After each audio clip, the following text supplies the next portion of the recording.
ಕರ್ಪೂರ ಎಂದೊಡನೆ ದೇವಸ್ಥಾನಗಳಲ್ಲಿ ಮಾಡುವ ಕರ್ಪೂರದ ಆರತಿಯೇ ನೆನಪಾಗುವುದು ಸರ್ವೇ ಸಾಮಾನ್ಯ. ಅದರಲ್ಲಿ ಬಹು ಉಪಯುಕ್ತ ಕರ್ಪೂರ ಎಂದರೆ ಭೀಮಸೇನಿ ಕರ್ಪೂರ. ಏನಿದು ಭೀಮಸೇನಿ ಕರ್ಪೂರ, ಇದರ ಉಪಯೋಗಗಳೇನು ಎನ್ನುವ ವಿಚಾರವನ್ನು ಇಂದು ನೋಡೋಣ. ಕರ್ಪೂರಗಳಲ್ಲಿ ಹಲವು ವಿಧ.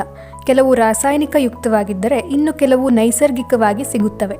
ಇವುಗಳ ಪೈಕಿ ಭೀಮಸೇನಿ ಕರ್ಪೂರ ಅತ್ಯಂತ ಶುದ್ಧವಾದ ಕರ್ಪೂರ. ಇದನ್ನು ಆಹಾರ ಮತ್ತು ಔಷಧಗಳಲ್ಲಿ ಹೆಚ್ಚಾಗಿ ಬಳಸಲಾಗುತ್ತೆ. ನೋಡಲು ಹಾಲಿನ ಹಾಗೆ ಬೆಳ್ಳಗೆ ಇದ್ದು ಇದರ ಪರಿಮಳ ಇಡೀ ಮನೆಯನ್ನೇ ಆವರಿಸುವಷ್ಟು ಜೋರಾಗಿರುತ್ತೆ. ಭೀಮಸೇನಿ ಕರ್ಪೂರವನ್ನು ಪಚ್ಚೆ ಕರ್ಪೂರ ಎಂದು ಕೂಡ ಕರೆಯಲಾಗುತ್ತೆ. ಹಾಗಾದರೆ ಈ ಕರ್ಪೂರದ ಉಪಯೋಗಗಳನ್ನು ಒಂದೊಂದಾಗಿ ನೋಡೋಣ. ಭೀಮಸೇನಿ ಕರ್ಪೂರವನ್ನು ಸ್ವಲ್ಪ ನೀರಿನಲ್ಲಿ ಮಿಶ್ರಣ ಮಾಡಿ ಹಣೆಗೆ ಹಚ್ಚಿದರೆ ತಲೆನೋವು, ತಲೆಭಾರ ಕಡಿಮೆಯಾಗುತ್ತೆ. ಶೀತವಾದಲ್ಲಿ ಈ ಕರ್ಪೂರವನ್ನು ಒಂದು ಬಟ್ಟೆಯಲ್ಲಿ ಕಟ್ಟಿ ಅದರ ಸುವಾಸನೆಯನ್ನು ತೆಗೆದುಕೊಳ್ಬೇಕು.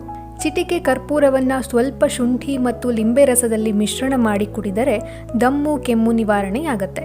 ಈ ಕರ್ಪೂರವನ್ನು ಕಂಕುಳ ಸಂಧಿಗೆ ಹಚ್ಚಿದರೆ ಬೆವರಿನ ವಾಸನೆ ಕಾಡೋದಿಲ್ಲ. ಕರ್ಪೂರವನ್ನು ಸ್ವಲ್ಪ ಉಪ್ಪು ಮತ್ತು ಲವಂಗದೊಂದಿಗೆ ಮಿಶ್ರಣ ಮಾಡಿ ಹಲ್ಲು ತಿಕ್ಕಲು ಉಪಯೋಗಿಸಬಹುದು. ಲಿಂಬೆ ರಸ, ಜೇನುತುಪ್ಪ ಮತ್ತು ಚಿಟಿಕೆ ಪಚ್ಚೆ ಕರ್ಪೂರವನ್ನು ಕುಡಿದರೆ ರೋಗ ನಿರೋಧಕ ಶಕ್ತಿ ವೃದ್ಧಿಸುತ್ತೆ. ಈ ಕರ್ಪೂರವನ್ನು ತುರಿಕಜ್ಜಿಗಳ ಮೇಲೆ ಹಚ್ಚಿದರೆ ಸಮಸ್ಯೆ ತಟ್ಟನೆ ಪರಿಹಾರವಾಗುತ್ತೆ. ಇನ್ನು ಸಣ್ಣ ಬಟ್ಟೆಯಲ್ಲಿ ಕಟ್ಟಿ ತಲೆದಿಂಬಿನ ಕೆಳಗೆ ಇಟ್ಟು ಮಲಗಿದರೆ ಚೆನ್ನಾಗಿ ನಿದ್ರೆ ಬರುತ್ತೆ. ಸ್ವಲ್ಪ ಸಾಸಿವೆ ಎಣ್ಣೆಯನ್ನು ಬಿಸಿ ಮಾಡಿ ಈ ಕರ್ಪೂರವನ್ನು ಅದರಲ್ಲಿ ಮಿಶ್ರಣ ಮಾಡಿ ಸಂಧಿಗಳಿಗೆ ಹಚ್ಚಿದರೆ ಸಂಧಿ ಸೆಳೆತ, ಸೆವೆತ ನಿವಾರಣೆಯಾಗತ್ತೆ. ಜೀರಿಗೆ ಮತ್ತು ಏಲಕ್ಕಿಯಿಂದ ತಯಾರಿಸಿದ ಕಷಾಯಕ್ಕೆ ಸ್ವಲ್ಪ ಪಚ್ಚೆ ಕರ್ಪೂರವನ್ನು ಮಿಶ್ರಣ ಮಾಡಿ ಕುಡಿದರೆ ಹೊಟ್ಟೆ ಹುಳಗಳ ನಿವಾರಣೆಯಾಗತ್ತೆ. ಈ ಕರ್ಪೂರವನ್ನು ಬಿಸಿ ಮಾಡಿದ ಕೊಬ್ಬರಿ ಎಣ್ಣೆಯಲ್ಲಿ ಮಿಶ್ರಣ ಮಾಡಿ ಶೇಖರಿಸಿ ಇಡಬೇಕು. ಇದನ್ನು ದಿನನಿತ್ಯ ತಲೆಗೆ ಹಚ್ಚಿದರೆ ಹೊಟ್ಟು ನಿವಾರಣೆಯಾಗತ್ತೆ.